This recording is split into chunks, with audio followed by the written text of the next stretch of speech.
Assalamualaikum warahmatullahi wabarakatuh. Perkenalkan, nama saya Anastasia Nur Mahmudah, NIM E 2019-1132 dari kelas Perbankan Syariah 3. Di sini saya akan menanggapi video dari Bapak Dr. Abdul Wadud Nafis LCMEI mengenai pengantar ilmu ekonomi makro.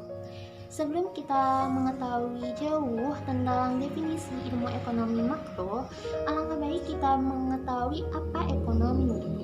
Ekonomi berasal dari bahasa Yunani, terdiri atas dua kata, yaitu oikos dan nomos.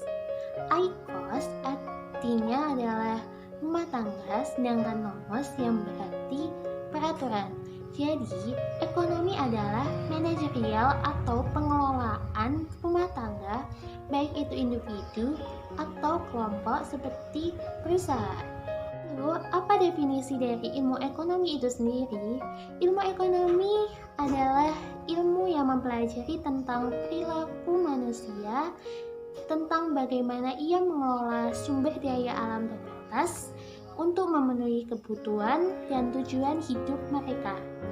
Ilmu ekonomi dibagi menjadi tiga. Yang pertama adalah ilmu ekonomi deskriptif, yang kedua adalah ilmu ekonomi terapan, dan yang ketiga adalah ilmu ekonomi teori.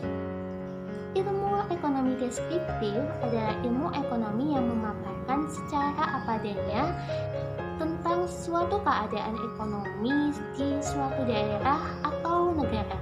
Contoh, ekonomi Indonesia pada masa Orde Baru. Yang kedua adalah ilmu ekonomi terapan. Ilmu ekonomi terapan adalah ilmu yang membahas secara khusus mengenai penerapan ekonomi di suatu rumah tangga produksi. Contoh, ekonomi pada perusahaan, ekonomi pada perbankan, dan lain sebagainya. Yang ketiga adalah ilmu ekonomi teori. Ilmu ekonomi teori adalah ilmu ekonomi yang membahas tentang gejala-gejala yang timbul akibat perbuatan manusia dalam rangka untuk mensejahterakan masyarakat. Contoh, keseimbangan antara pasar barang dan pasar uang. Ilmu ekonomi teori dibagi lagi menjadi dua, yaitu ilmu ekonomi mikro dan ilmu ekonomi makro. Ilmu ekonomi mikro adalah ilmu yang mempelajari tentang perilaku konsumen dan perusahaan serta penentuan harga-harga pasar dan kuantitas faktor input produk dan jasa yang diperjualbelikan. Sedangkan ilmu ekonomi makro adalah ilmu yang membahas secara keseluruhan tentang perubahan ekonomi yang berpengaruh banyak pada perusahaan, masyarakat, dan negara. Konsep dasar dari ilmu ekonomi makro dibagi lagi menjadi 7. Yang pertama adalah pendapatan dan pengeluaran, yang kedua adalah pengangguran, yang ketiga adalah inflasi dan deflasi, yang keempat adalah uang dan fungsinya, yang kelima adalah permintaan agregat dan penawaran agregat, yang keenam adalah peredaran pasar uang dan peredaran keseimbangan antara pasar uang dan pasar barang, dan yang ketujuh ekspor dan impor. Apa perbedaan dari ekonomi mikro dan ekonomi makro? Dari aspek ketenagakerjaan, ekonomi mikro hanya satu perusahaan, sedangkan ekonomi makro secara keseluruhan.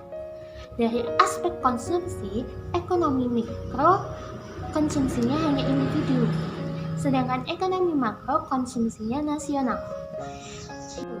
Dari segi aspek produksi, ekonomi mikro lebih cenderung pada jumlah produksi satu perusahaan, sedangkan ekonomi makro cenderung pada jumlah produksi secara nasional.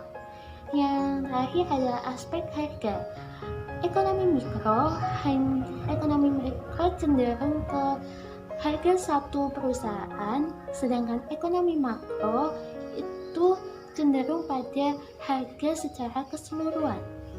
Sekian pemaparan dari saya, kurang lebihnya saya mohon maaf.